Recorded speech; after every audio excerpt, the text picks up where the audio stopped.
Breaking news చూస్తున్నారు. YCP నేత చెవిరెడ్డి మోహిత్ రెడ్డిని విడుదల చేశారు పోలీసులు. కొద్దిసేపు విచారించి 41A నోటీసులు ఇచ్చి వదిలేశారు. మోహిత్ రెడ్డి విదేశాలకు వెళ్లకూడదని పోలీసులు కండిషన్ పెట్టారు. పులివర్తి నానిపై హత్యాయత్నం కేసులో నిందితుడిగా ఉన్నారు చెవిరెడ్డి మోహిత్ రెడ్డి. బెంగళూరులో మోహిత్ రెడ్డిని అదుపులోకి తీసుకున్నారు తిరుపతి పోలీసులు. విదేశాలకు వెళుతూ ఉండగా బెంగళూరు ఎయిర్పోర్ట్లో అరెస్ట్ చేశారు ఆయన్ని. అక్కడి నుంచి యూనివర్సిటీ పిఎస్కు తీసుకొచ్చారు. కొద్దిసేపు విచారించి 41A నోటీసులు ఇచ్చి వదిలేశారు పోలీసులు. తనపై అక్రమ కేసులు పెట్టారు. న్యాయ పోరాటానికి సిద్ధమంటున్నారు మోహిత్ రెడ్డి. ఇదంతా రాజకీయ కుట్ర, ఈ కేసుతో తనకేం సంబంధం లేదంటున్నారు ఆయన. ఇక మోహిత్ రెడ్డి అరెస్టు అప్రజాస్వామికం అంటున్నారు మాజీ ఎమ్మెల్యే చెవిరెడ్డి భాస్కర్ రెడ్డి. ఘటన జరిగిన 53 రోజుల తర్వాత అరెస్ట్ ఏంటి అంటూ ఆయన ప్రశ్నిస్తున్నారు. పులివర్తి నానికి ఒక్క గాయం కాలేదని మెడికల్ రిపోర్ట్స్ చెబుతున్నాయంటూ కూడా ఆయన చెప్పుకొచ్చారు. కారు పైన మాత్రమే దాడి జరిగింది. ఆ కేసులో 34 మందిని అరెస్ట్ చేసి జైలుకు పంపారు. కక్షపూరితంగానే మోహిత్ రెడ్డి పేరుని కేసులో చేర్చారంటూ కూడా ఆయన చెప్పుకొస్తున్నారు. ఇలాంటి ఘటనలతో ప్రజల్లో తిరుగుబాటు మొదలవుతుందంటున్నారు ఆయన. ఇక ప్రజా పోరాటాలకు సిద్ధమవుతా అంటున్నారు మాజీ ఎమ్మెల్యే చెవిరెడ్డి భాస్కర్ రెడ్డి. ఆర్టీవీ ఎక్స్క్లూజివ్గా మాట్లాడింది చెవిరెడ్డి మోహిత్ రెడ్డి అలాగే చెవిరెడ్డి భాస్కర్ రెడ్డితో. ఒకసారి వాళ్ళిద్దరు ఏమంటున్నారో మా ప్రతినిధి లోకేష్ అందిస్తారు. ఆంధ్రప్రదేశ్ ఎన్నికల సమయంలో మే 14వ తారీఖున పద్మావతి యూనివర్సిటీలో సంబంధించి ఏదైతే టీడీపీ అభ్యర్థిగా ఉన్నటువంటి పులివర్తి నాని పైన జరిగినటువంటి దాడి కేసుకు సంబంధించి ఇటు వైసీపీ అభ్యర్థి అయినటువంటి చెవిరెడ్డి మోహిత్ రెడ్డిని ఇవాళ పోలీసులు బెంగళూరు నుండి కూడా అరెస్ట్ చేసి తిరుపతి యూనివర్సిటీ పోలీస్ స్టేషన్కి తరలించినటువంటి పరిస్థితి. అయితే ఎలాంటి సంబంధం కూడా లేకుండా కనీసం కుట్రదారుడుగా తన తనయుడు అయినటువంటి చెవిరెడ్డి మోహిత్ రెడ్డిని ఆ కేసులో చేర్చడం పైన నిరసిస్తూ యూనివర్సిటీ పోలీస్ స్టేషన్ ఎదురుగానే మాజీ ఎమ్మెల్యే చెవిరెడ్డి భాస్కర్ రెడ్డి నిరసన వ్యక్తం చేస్తున్నారు శాంతియుతంగా. ఇక్కడ ఆయనకు తోడుగా కూడా వైసీపీకి సంబంధించినటువంటి ప్రధానమైనటువంటి నేతలు కూడా శాంతియుతమైనటువంటి నిరసన చేపట్టినటువంటి పరిస్థితిని ఇక్కడ చూస్తున్నాం. అయితే ప్రస్తుతం మనతో చెవిరెడ్డి భాస్కర్ రెడ్డి ఉన్నారు. సార్, ఏంటిది పరిస్థితి? అంటే 53 రోజులు కలిసింది ఇప్పటికే ఆ ఘటన జరిగి కూడా. మొదటగా 34 మందిని అరెస్ట్ చేసినటువంటి ఘటనలో అనంతరం కూడా చెవిరెడ్డి మోహిత్ రెడ్డిని కుట్రదారుగా దాదాపు 50 రోజుల అనంతరం చేర్చడం ఘటన ఏ విధంగా ఉంది? అదేవిధంగా ఇవాళ లుకౌట్ నోటీస్ ఇచ్చి బెంగళూరులో అక్కడి నుంచి తీసుకొని వచ్చినటువంటి ఘటనకు సంబంధించి ఈ నిరసనకు సంబంధించి ఏం చెప్తారు? ఒకటే అడుగుతున్నా, మోహిత్ మధ్యాహ్నం 2 గంటల నుంచి మరుసటి 14వ తారీఖు రాత్రి 9 గంటలకు కలెక్టర్ గారి సమక్షంలో ఈఎం స్క్రూటినీ దగ్గర ఉన్నాడు. తీసి పుట్టే రికార్డు ఉంది. కలెక్టర్ గారు, జాయింట్ కలెక్టర్ గారు, ఎన్నికల అధికారి అందరి సమక్షంలోనే ఉన్నాడు. అందరికీ తెలుసు వాస్తవం. మోహిత్ ఇక్కడ ఏం జరిగిందో తెలియదు, ఏమీ కాదు. కూచువారిపల్లిలో ఎప్పుడైతే ముందు రోజు 17వ తారీఖు రాత్రి కార్లు కాల్చారు, మనుషులను కట్టేసి కొట్టారు, వాళ్ళ మీద మూత్రం పోసారు, చెప్పులతో కొట్టారు, ఇళ్ళు తగలబెట్టారు, ఇవన్నీ ఎప్పుడైతే అక్కడ చేశారో మరుసటి రోజు నాని కారు మీద దాడి జరిగింది తప్ప నాని మీద దాడి జరగలేదు. ఆ రోజు మీదే చెప్తున్నాం, నానిని కొట్టాలేదు, నానికి సంబంధం లేదు అర్థమవుతుంది, కారు మీదే దాడి జరిగినట్టుంది, ముందు రోజు కారును కాల్చారని అంటుంటే లేదని అతను చేతికి కట్టు కట్టాడు, కాలుకు కట్టు కట్టాడు, మెడకు కట్టు కట్టాడు, కొంచెం వీల్ చైర్ ఎక్కాడు, కొంచెం స్ట్రెచ్చర్ ఎక్కాడు, చాలా అద్భుతంగా నటించేశాడు. అధికారులు సస్పెండ్ చేయించేశాడు. అతను మర్చిపోయింది ఒకటి, దేవుడి దగ్గర ఉన్నామని. అదే ప్రైవేట్ హాస్పిటల్ పోయింటే పర్లా. వెంకటేశ్వర స్వామి నడుపుతున్న శ్రీ వెంకటేశ్వర స్వామి సిమ్స్ హాస్పిటల్కి వెళ్ళాడు. భగవంతుడు అన్ని రకాల తల నుంచి కాళ్ళ వరకు అన్ని సీటీ స్కాన్ తీయమన్నాడు. భగవంతుడు తీశారు, రిపోర్ట్లు ఇచ్చారు, మొన్న క్లియర్గా ఇచ్చాడు. చిన్న గాయం కూడా నాని అనే వ్యక్తికి జరగలేదు, తగలలేదు అని. 37 మందిని జైలు పంపించారు. ఒకటే మీ ద్వారా అడుగుతున్నా, 37 మంది దాడి జరిగితే విజ్ఞులుగా మీరు చెప్పండి, విజ్ఞానవంతులుగా చెప్పండి, 37 మంది ఒక వ్యక్తి మీద దాడి జరిగితే చిన్న గాయం కూడా లేకుండా మనిషి ఉండగలడా? నివేదిక తప్పంటారా? నివేదిక తప్పంటే సిమ్స్ను మూసేద్దామా? చెప్పండి చూద్దాము. పెద్ద హాస్పిటల్ కదా, సూపర్ స్పెషల్ హాస్పిటల్ కదా. దానికి చిన్న గాయం కూడా తనకే జరిగినప్పుడు మోహిత్ వాళ్ళకే సంబంధం లేదు, మోహిత్కే సంబంధం ఉంటుంది. లుకౌట్ నోటీస్ ఇచ్చారు. అరే వారం రోజులుగా మోహిత్ మీ దగ్గర ఉన్నాడు, అరెస్ట్ చేసుకోవచ్చు కదా. కేసు పెట్టాడు, 2 నెలలు ఎందుకు పెట్టలే కేసు? ఇప్పుడు కేసు కాదు, మెమో వేశారు, లుకౌట్ నోటీస్ ఇచ్చారు. ఈరోజు తీసుకొచ్చారు, 70 మంది వచ్చారు బెంగళూరుకి, తీసుకొచ్చారు. రేపు మార్నింగ్ కూడా వాడు స్నేహితుడు పెళ్లి, లండన్లో తను చదువుకున్న స్నేహితుడి పెళ్లి ఈరోజు మార్నింగ్ చూసుకుని రాత్రి 11:10కి ఎయిర్ ఇండియాలో చెన్నైకి వచ్చి ఎల్లుండి అందరం కలిసి షిరిడీ పోతున్నాం. 16-18 మంది షిరిడీ పోతున్నాం. అందరికీ తెలిసేది, రికార్డ్స్ అన్నీ ఉన్నాయి.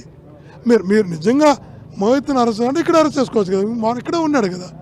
ఇదన్నీ చెప్తున్నాను. ఎన్నికల అనంతరం కూడా ఇటు చంద్రగిరి నియోజకవర్గానికే పరిమితమైనటువంటి వైసీపీ అభ్యర్థిగా ఇటు ప్రజలను ఆదుకుంటున్నటువంటి మోహిత్ రెడ్డిని ఒక లుకౌట్ నోటీస్, అంటే ఒక టెర్రరిస్ట్కి ఇచ్చేటువంటి ఆ లుకౌట్ నోటీస్ని ఇవ్వడాన్ని ఏ విధంగా చూడాలి సార్? ఇచ్చారు, లుకౌట్ నోటీస్ ఇచ్చారండి. ఈ ప్రభుత్వం ఏ స్థాయికి దిగజారిపోయిందో చిన్నపిల్లలకు కూడా నీకు లుకౌట్ నోటీసులు ఇచ్చే పరిస్థితికి వస్తే, ప్రజల్లో పోటీ చేసిన వ్యక్తికి లుకౌట్ నోటీస్ ఇస్తే ఏమిగా చెప్తా మీరు లుకౌట్ నోటీస్ ఇచ్చారు. ఈరోజు ధైర్యం ఉంటే జడ్జి ముందర తీసుకెళ్ళి ఈ కారణం చేత లుకౌట్ నోటీస్ ఇచ్చాం, ఇతనికి ఈ విధంగా చెప్పండి చూద్దాం. నాకు తెలిసి ప్రజెంట్ చేయలేరు. జడ్జి గారి దగ్గర ప్రజెంట్ చేస్తే జడ్జి గారు 100% యాక్సెప్ట్ చేయడు. ఎందుకంటే ఆ కేసులో ఏమీ లేదు, ఒక సెన్సేషన్ కోసం చేస్తున్నారు. ఖచ్చితంగా జడ్జి గారు తిరస్కరిస్తారు. అందుకే కింద పైన పడుతుంటారు. ఎట్లా ప్రజెంట్ చేయాలో అర్థం కాక చూద్దాం. పోరాటాలు సిద్ధం అవుతాం. ఇప్పుడు విదేశాల్లో చదువుకున్నాడు వీధి పోరాటాలు తీసుకొచ్చారు. నా కొడుకు అదే చెప్పాను, ప్రజాసేవ కాదరా ప్రజా పోరాటాలు కూడా నేర్చుకోవాలని. ఇప్పుడు అర్థమైంది. కానీ నా కుటుంబంలో నాకు ఒకటి తోడయ్యాడు.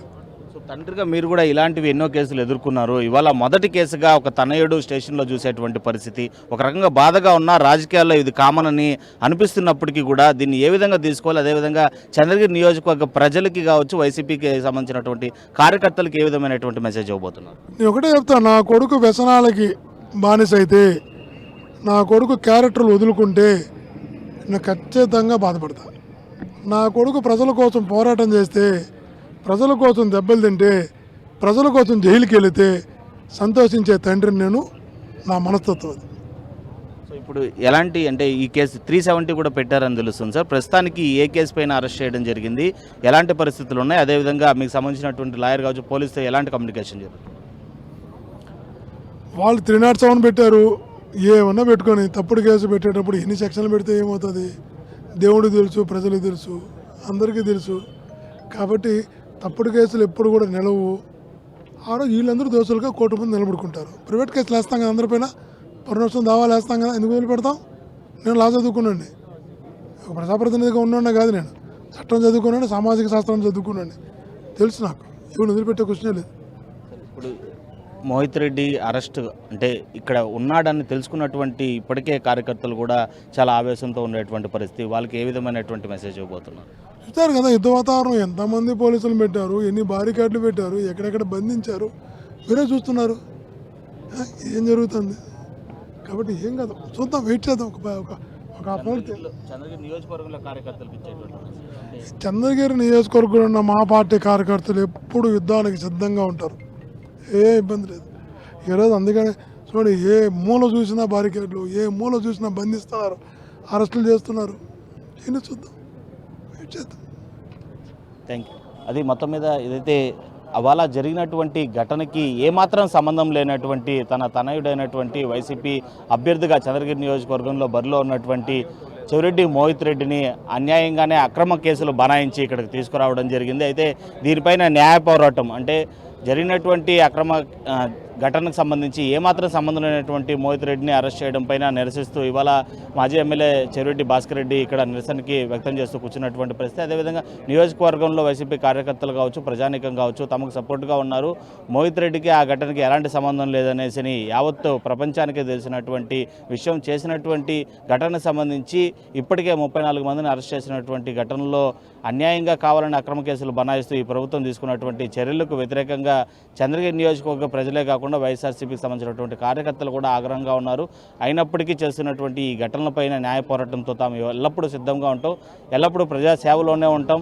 తన విధంగానే తన తనయుడు కూడా ప్రజానికానికి సమస్యలపైన పోరాటం చేస్తూ ఇలాంటి అక్రమ కేసులు ఎన్ని ఎదుర్కొన్నప్పటికీ కూడా ఒక తండ్రిగా హ్యాపీ ఫీల్ అవుతాను తప్ప మరొకటి కాదని చెప్పి కూడా తన యొక్క భావాలను వ్యక్తం చేస్తున్నారు మాజీ MLA Chevireddy Bhaskar Reddy. Video journalist ఏదైతే మే 14వ తారీఖు జరిగినటువంటి పద్మావతి యూనివర్సిటీ తిరుపతి పోలింగ్ ఘటనకు సంబంధించి అయితే మాత్రం ఇప్పటికే వైసీపీ అభ్యర్థిగా ఉన్నటువంటి చెవిరెడ్డి మోహిత్ రెడ్డిని బెంగళూరు నుంచి కూడా అరెస్టు చేసి ఇటు తిరుపతి యూనివర్సిటీకి తరలించినటువంటి పరిస్థితి ఉంది. అయితే లుకౌట్ నోటీసులు ఇచ్చి మరి కూడా బెంగళూరు నుంచి ఇక్కడికి మోహిత్ రెడ్డిని తరలించడం పైన నిరసిస్తూ కూడా చెవిరెడ్డి మాజీ ఎమ్మెల్యే చెవిరెడ్డి భాస్కర్ రెడ్డి సైతం తన నిరసన వ్యక్తం చేస్తున్నటువంటి పరిస్థితి అయితే ఉంది. ప్రస్తుతం అంతా చెవిరెడ్డి ఎలా ఉందంటే లుకౌట్ నోటీస్ ఒక ఉగ్రవాదిగా మిమ్మల్ని చిత్రీకరించేటువంటి ప్రయత్నము ఇటు బెంగళూరు పోలీస్ స్టేషన్ నుంచి తీసుకురావడాన్ని ఏ విధంగా ఈరోజు ప్రభుత్వం మరియు స్థానిక ఎమ్మెల్యే ఒక నియంత్రణలాగా వ్యవహరిస్తున్నారు. ఒక ఉగ్రవాదిలాగా ఈ విధంగా ట్రీట్ చేయడం నిజంగా చాలా బాధాకరం. దీని మీద లీగల్గా ఫైట్ చేస్తాం. తప్పకుండా దీనికి బాధ్యతను ప్రతి ఒక్కరిని కూడా కోర్టు ముందు నిలబెట్టే ప్రయత్నం చేస్తామని తెలియజేస్తున్నాను. ఇప్పుడు ఎలాంటి కేసులో మిమ్మల్ని అరెస్ట్ చేసినట్టు? ఇది ఒక హెరాస్మెంట్ లాగా చేస్తున్నారు, ఒక విచారణ లాగా చేయడం లేదు. ఎందుకంటే 50 రోజుల తర్వాత నా పేరు యాడ్ చేయడం జరిగింది ఈ కేసులో. అంటే 50 రోజులు నాకు సంబంధం లేనప్పుడు 51 రోజు నాకు ఏ విధంగా సంబంధం ఉంటుందని చెప్పి మీ అందరూ కూడా తెలియజేస్తున్నాను. ఏ రోజు కూడా ఒక చిన్న మచ్చ ఒక వ్యక్తిని ఒక మాట అనే సందర్భం కూడా గత 5 ఏళ్లలో ఎప్పుడు నా మీద ఎవరో ఒకరు చూపించలేరు. అలాంటిది ఒక 307 కేసులో నన్ను కూడా 52 రోజుల తర్వాత ప్రభుత్వం వచ్చిన 52 రోజుల తర్వాత నన్ను ముద్దాయిగా చేర్చారు. తప్పకుండా చేర్చిన ప్రతి ఒక్కరిని కూడా దీంట్లో వాళ్ళందరూ కూడా బాధ్యత తీసుకోవాలి. వాళ్ళందరినీ కూడా చట్టపరంగా శిక్షించేలా కూడా మేము కూడా ప్రయత్నం చేస్తున్నాం. మా పోరాటం కూడా ఈ రోజు నుంచి కూడా కొనసాగుతుందని కూడా ప్రభుత్వానికి అదేవిధంగా లోకల్ ఎమ్మెల్యే పులివర్తి నాని గారు కూడా హెచ్చరిస్తున్నాం. ప్రస్తుతానికి ఎలాంటి కేసులు మిమ్మల్ని అరెస్ట్ చేయడం జరిగింది సార్? అంటే ఏ కేసులు ఏ సెక్షన్ల కింద మిమ్మల్ని అరెస్ట్ చేస్తామని చూపించారు? 307 అదేవిధంగా మిగతా సెక్షన్ ఉన్నాయని చెప్పి నాకు కూడా ఈరోజు చెప్పడం జరిగింది. నిజంగానే చాలా బాధాకరం. ఎందుకంటే నేను ఆ రోజు గొడవ జరిగినప్పుడు నా ముందర డిఆర్ఓ గారు ఉన్నారు, నా ముందర ఆర్డీఓ ఉన్నారు, నా ఎదురుగా కొంత ముందరగా జాయింట్ కలెక్టర్ ఉన్నారు. సెల్లు కూడా లోపలికి తీసుకోపోకూడదని చెప్పి కూడా వాళ్ళు చెప్పడం వల్ల సెల్లు కూడా నా పిఎల్కి ఇవ్వడం జరిగింది. అలాంటిది నా పేరు ఈ కేసులో 52 రోజుల తర్వాత నాన్నగారిని రాజకీయంగా ఎదుర్కోలేక ఈరోజు ఇలాంటి కేసుల్లో మమ్మల్ని నిరికిచ్చి ఏదో భయపెట్టాలి, ఏదో భయభ్రాంతులకు తీసుకురావాలి, కాన్స్టిట్యున్సీలో తిరగనీయకూడదని చెప్పి ఈరోజు పులివర్తి నాని గారు చూస్తున్నారు. పులివర్తి నాని గారు ఒక్కడే చెప్తున్నాం, చంద్రగిరి కాన్స్టిట్యున్సీ అనేది మీ సొత్తు కాదు. 1,00,000 ఓట్లు ప్రజలు మాకు ఇక్కడ ఓటేసి ఈరోజు గెలిపించడం జరిగింది. మీరు ఇదొక్కటే కాదు, బుల్లెట్లతో కాల్చినా కూడా చంద్రగిరి కాన్స్టిట్యున్సీ నుంచి వెనకపోయే క్వశ్చనే లేదని కూడా మీకు ఇక్కడిని హెచ్చరిస్తున్నాం.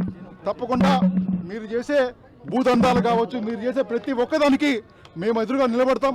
మా ప్రతిపక్షానికి, మా ప్రజలందరికీ కూడా ప్రతి ఒక్క దాంట్లో కూడా మేము కూడా వాళ్ళకి తోడుగా నిలబడతామని కూడా ఇక్కడ ప్రెస్ ద్వారా మీ ద్వారా తెలియజేస్తున్నాను. జరిగినటువంటి అరెస్టు నిజంగానే కుట్రపూరితమైనటువంటి అరెస్టుగా కూడా చెవిరెడ్డి మోహిత్ రెడ్డి పేర్కొన్నటువంటి పరిస్థితి ఉంది.